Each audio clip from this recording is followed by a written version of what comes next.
Hi everyone, my name's Nathan Wyburn and I'm a celebrity portrait artist who specialises mostly in using unconventional materials, including food products and other things that you might find around the house. And just last year I was appointed Pride Cymru's first youth ambassador. I grew up in the small Welsh industrial town of Ebervale in the valleys, and I guess I kind of had a pretty normal upbringing. We weren't particularly well off. Both my parents were together, still are together, thankfully. I had an older brother, 3 years older than me, a younger brother, 3 years younger than me. I now have a younger sister who's 20 years younger than me. I guess my earliest memories of school and things were that I always enjoyed it. I was picked on from quite a young age. I guess I kind of started in primary school and went all the way through secondary school. But I never really let it bother my studies that much. I was quite sporty. I'd always loved playing basketball, and I was one of the fastest in my school at the 100-metre sprint, so I was very active. It wasn't, I guess, the typical laddie sports, but I really enjoyed them. And I was good at a few other subjects as well. I really enjoyed history and geography, and later on I obviously discovered my talent for art.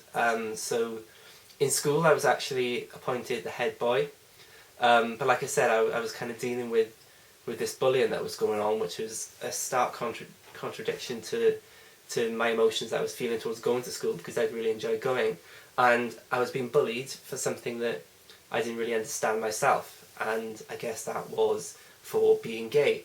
And there was a few other things like being a bit nerdy and having ginger hair, which I love, by the way. But that came with time. And yeah, so I was being bullied for being gay even before I knew that I was gay. I didn't understand what it was. To me, it felt completely 100% natural that I had an attraction to the same sex. I never knew anything else, you know. So to be bullied for it was really strange. And when I eventually realised who I was, and that I was gay and I was attracted to the same sex, I came out to my parents, and I think I was 15. It came out in like a silly argument or something, and I just sort of screamed out, "Oh, by the way, Mum, I am gay." And it was a bit of a shock to my parents actually, because they somehow didn't have any idea. And I guess some parents have an idea and some don't, but I can actually remember that I bought a Barbie doll and made it beat up my action men, pretending that it was Buffy the Vampire Slayer. So how I didn't know, I'm not quite sure, and I still love the Spice Girls now, so come on, Mum and Dad. But yeah, so I was being bullied for it, and I guess I kind of got over feeling low about what the bullies were saying about me when I discovered my talent for art. And I did art then, GCSE, A-level, foundation, and through to degree, which I graduated from Cardiff School of Art. Upload videos onto YouTube, making loads of artwork, and eventually turned into a career when I took it onto Britain's Got Talent in 2011. And since then I've travelled all around the world doing TV interviews, different commissions for brands, different celebrities. Prince Charles owns a piece of my work, Simon Cowell, Stephen Fry said it was amazing, Tim Peake, Melanie C, an actual Spice Girl. So yeah, it's really cool kind of where my career's taken, where it's gone.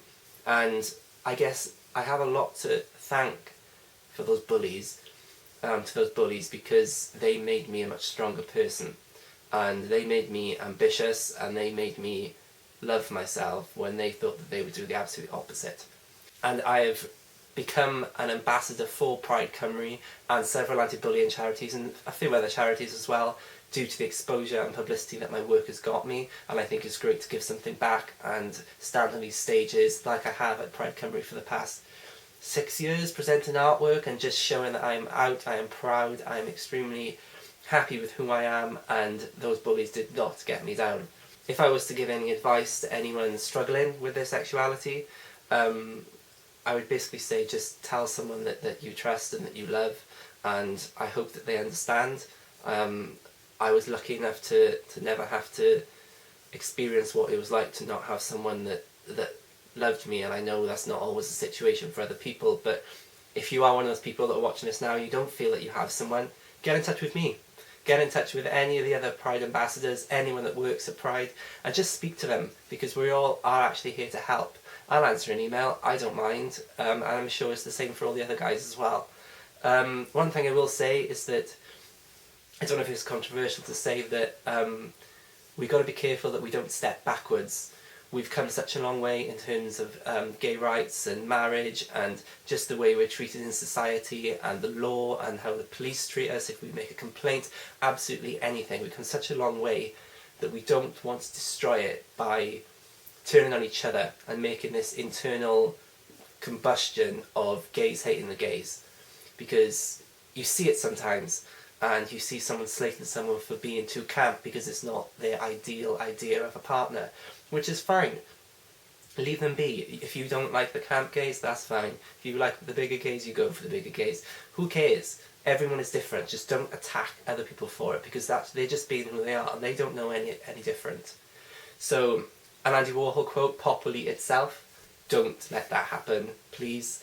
And yes, like I said, if you are struggling, speak to someone. And yes, thanks Pride Cymru Youth Conference for having me once again. I'm sorry I can't be there, but best of luck with the rest of the day. Thank you.